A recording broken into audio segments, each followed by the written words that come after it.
আমি এখন আছি কক্সবাজার, এসেছি সার্ফিং শিখতে।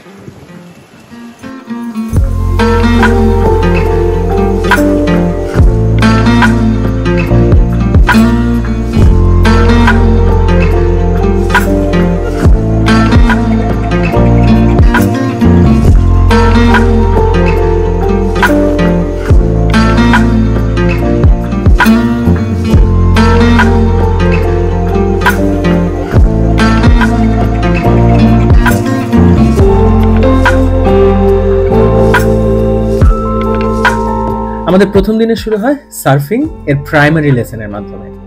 তো এটা একটা সার্ফিং বোর্ডের মতো, কিন্তু সার্ফিং বোর্ড না। তো এখানে আমি শুনলাম পাটা ক্লোজ রাখতে হইতে হবে, পাটা ক্লোজ রাখতে হয়। তারপর এটা যখন প্যাডেলিং করার সময় আঙ্গুলগুলো এভাবে ক্লোজ করে এভাবে একটু করে ব্যান্ড করতে হয়।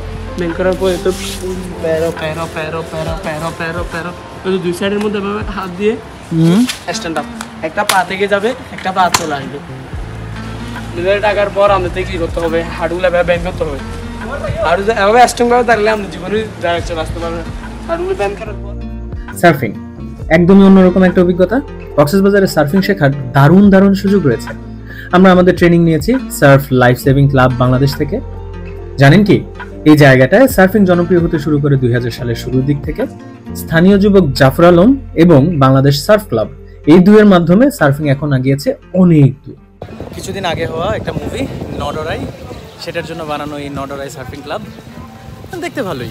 বাইরে একটা খুব সুন্দর থার টাইপ গাড়ি ওয়াশ করা হচ্ছে।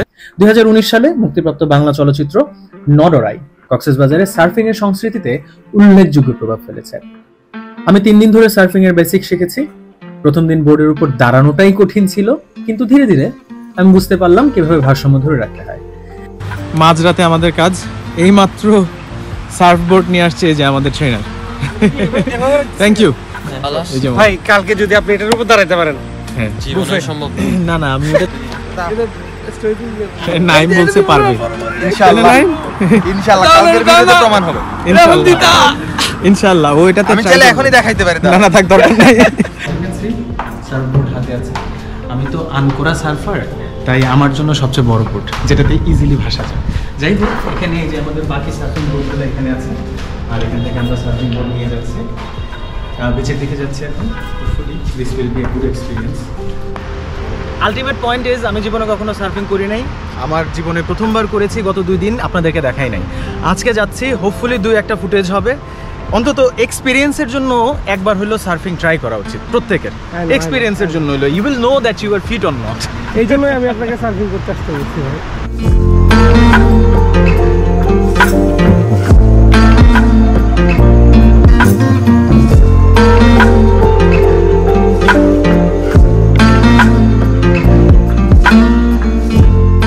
সার্ফিংয়ে শুধু শারীরিক নয়, মানসিক শক্তিরও দরকার।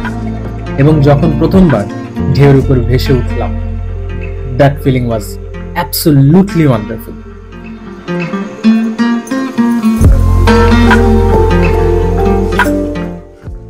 সার্ফিং এর পাশাপাশি এবার আমরা প্যারাসেলিংও করেছি। একটা সুপার ডুপার রাইড আর একটা সুপার রাইড। আপনার সুপার রাইডে আপনাকে আমরা বিচ থেকে টেক অফ করব 2 কিলোমিটার, একটা সমুদ্রে আপনাকে চক্কর দিব, 500 ফিট উপর থেকে উড়াই নিয়ে আসবো। আর আপনাকে সুপার ডুপার রাইডে আপনাকে 2.5 থেকে 3 কিলোমিটার একটা আপনাকে সমুদ্রে রাইড দেওয়া হবে আপ ডাউন।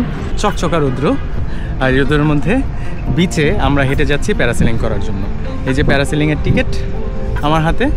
আমরা 3 জন যারা সমগ্র বাংলাদেশ ট্রেনে ঘুরছি, আমরা 3 জনের 3 জনই প্যারাসেলিং করব। এবং ফর্চুনেটলি আমাদের পরিচিত একজনের এই প্যারাসেলিং কোম্পানি অর টিম, যেটাই আমরা বলি না কেন, যে কারণে আমরা আমাদের টোটাল প্যাকেজে 500 টাকা করে ডিসকাউন্ট পেয়েছি। জীবনের one of the greatest experience, কখনো করি নাই, প্রথমবার। Hopefully this will B a great experience for me, ইনশাআল্লাহ। নিচে সমুদ্রের ঢেউ আর কক্সবাজারের প্রাকৃতিক সৌন্দর্য, এই অ্যাডভেঞ্চার আমাকে আকাশ আর সমুদ্রের মধ্যে সংযোগের এক নতুন অর্থ শিখিয়েছে। উড়ে যাওয়ার সময় মনে হচ্ছিল আমি যেন এক স্বাধীন পাখি। নিচে দেখছিলাম ছোট ছোট মানুষের ছায়া, আর দূরে অসীম সমুদ্র, সাথে সূর্য, আর পিছনে মেরিন ড্রাইভের বড় বড় পাহাড়। This is amazing! This is amazing! Yes! আপনারা যারা চিন্তা করেন প্যারাসিলিং বা এই ধরনের জিনিস করবেন কি না, একটু ভয় লাগলেও এই চান্সটা মিস করা উচিত না। জীবনে একবার হলেও প্রত্যেকের এটা করে নেওয়া উচিত। Now I am going to touch the water. This is something I never expected.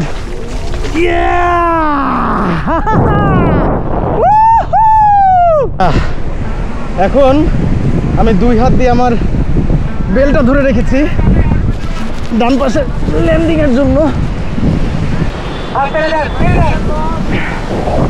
This is the landing. Okay.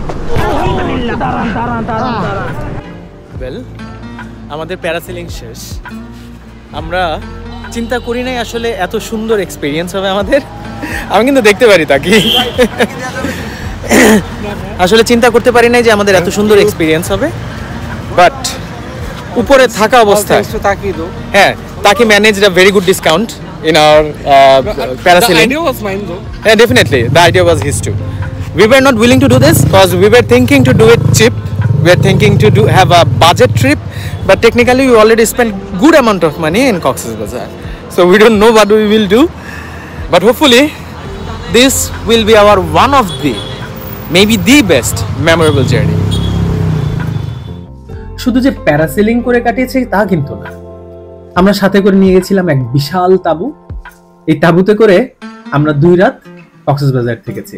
প্রথম রাত একটা অ্যাবান্ডেন্ট বিল্ডিং এর ছাদের উপর, আর দ্বিতীয় রাত একটা প্রাইভেট সি বিচ। আসলে ক্যাম্পিং এর যে জিনিসপত্র আমরা নিয়েছি, এত বেশি জিনিস নিয়ে ট্রাভেল করাটা একটু প্যারা। রাইট নাও সিচুয়েশন হচ্ছে এমন।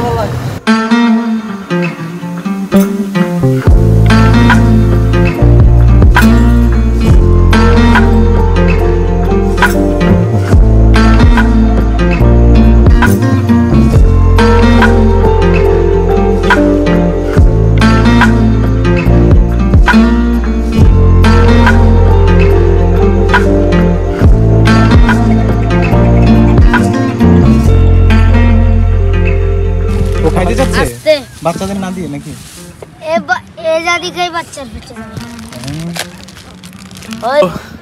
একটা জিনিস, ওদেরকে দেখে মনে হচ্ছে না যে ওরা খুব সচ্ছল ফ্যামিলি থেকে এসেছে, কিন্তু এই যে মানুষ প্রাণীর প্রতি দয়া, সেটা হয়তো বা তাদের কাছ থেকে আমার আর একটু শেখা উচিত, অন্তত আমার।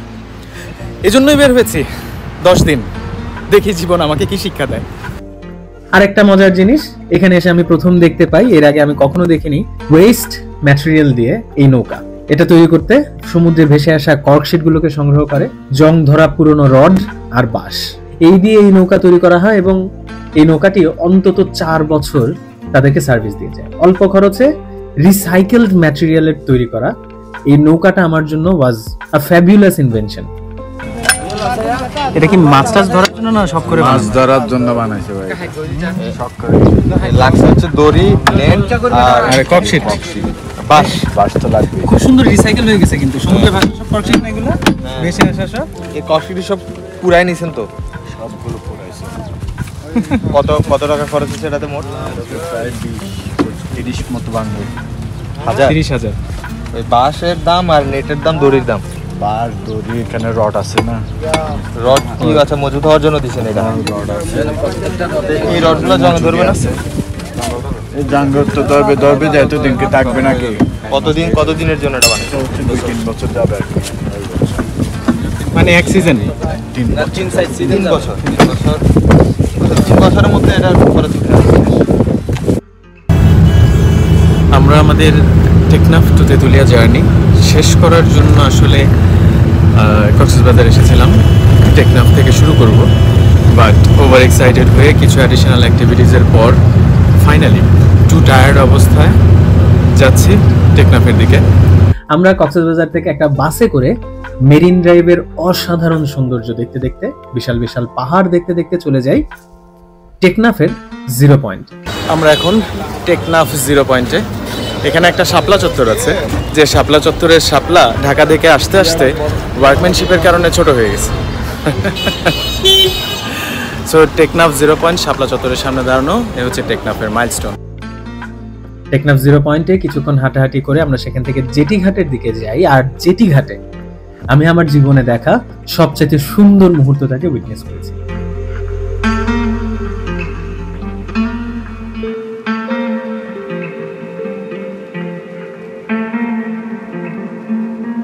ধন্যবাদ আমার ভিডিওটি এই পর্যন্ত দেখার জন্য। খুব শীঘ্রই আপনাদের সাথে দেখা হবে। সেই পর্যন্ত সবাই ভালো থাকুন, ভালো রাখুন। আল্লাহ হাফেজ।